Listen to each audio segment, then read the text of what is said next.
From our standpoint, and I think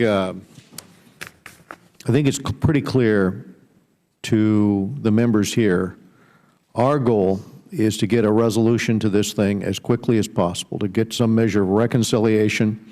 The presidential candidates that are running on May 25th, they're mature candidates. They're going to push for the use of both Ukrainian and Russian. If we can get to the May 25th election, I think you've got a chance there for a huge turnout. When we were in Dnipropetrovsk, when we were meeting with these Russian-speaking associations and representatives of women's groups and representatives of the Jewish community and other minority communities, the uniform position, especially the different NGO groups, was that they were manning these ballot box stations to make certain that there was security for those who go to the polls.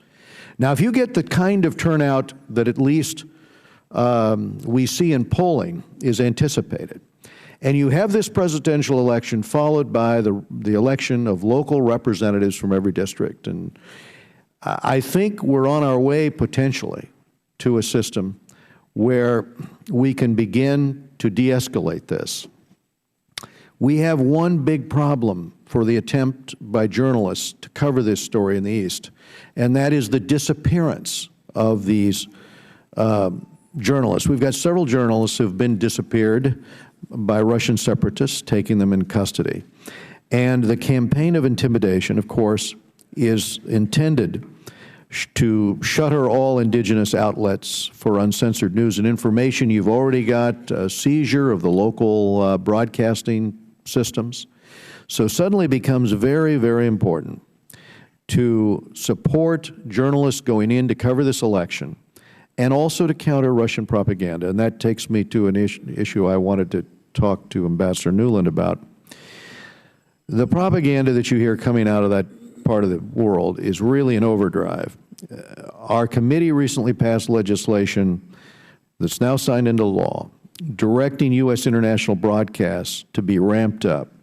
We're working on legislation to revamp and cut the bureaucracy over the top of Radio Free Europe and other surrogate broadcasters so that they can do the type of job they've done in the past. And I was going to ask you, Ambassador, how do you assess our efforts in this information battle? How important do you think this is in terms of being able to get a flow of information into eastern Ukraine especially, so that people have the coverage going up to the election?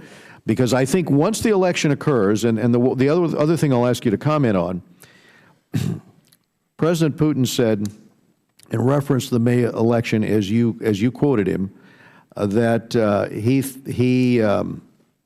he does not want to go forward with a referendum on the 11th. That is very good news, okay? But he also said he thinks the presidential election on May 25th is a step in the right direction. If we can build on this statement to get a huge turnout, I think it increases the leverage for those in country, in the East and the West, who want to see a reconciliation. Well, thank you, Mr. Chairman. We couldn't agree with you more that what is most important, if you want to hear what the people of Ukraine have to say about their future, is to let them vote. Let them vote across the country, and most especially in the east and south of Ukraine. I can talk at some length about how the OSCE assesses the electoral environment, which is surprisingly good, with the exception of Crimea, of course, where people will have to be offered a place outside Crimea to vote, and the Ukrainians are working on that, and a few of the most dangerous parts of Donetsk, including Slavyansk. But the Ukrainians, in fact, Secretary Kerry spoke this morning to Prime Minister Yatsenyuk just before I came over here, and one of the things that the Ukrainians are very focused on now is a get out the vote campaign across the country. That speaks to the second part of your question, which is about free media. Would that Russia allowed it, would that the separatists allowed it, this would be the freest media environment Ukraine has ever enjoyed for an election. But as you know, it is precisely that free media environment that is threatening to this illegally armed movement. And that's why some of the sites of occupation have included TV towers in Donetsk Oblast and in Luhansk.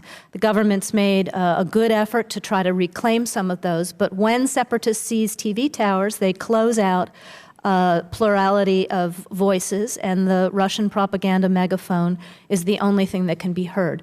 So we are very grateful to this committee. We're very grateful to the Congress for the support that you're showing for the programming we are helping the Ukrainians support.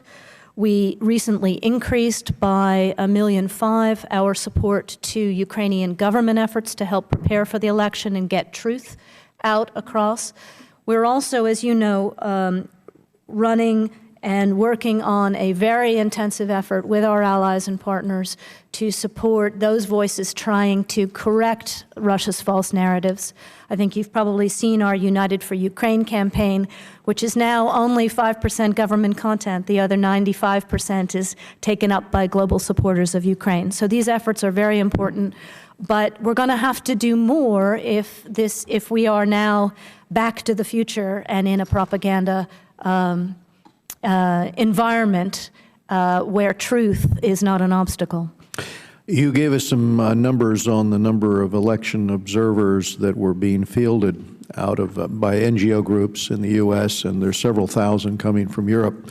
Do you have any estimate of how many NGO or how many volunteers, election observers, we're going to have on the ground in eastern Ukraine in order to try to monitor, and in southern Ukraine?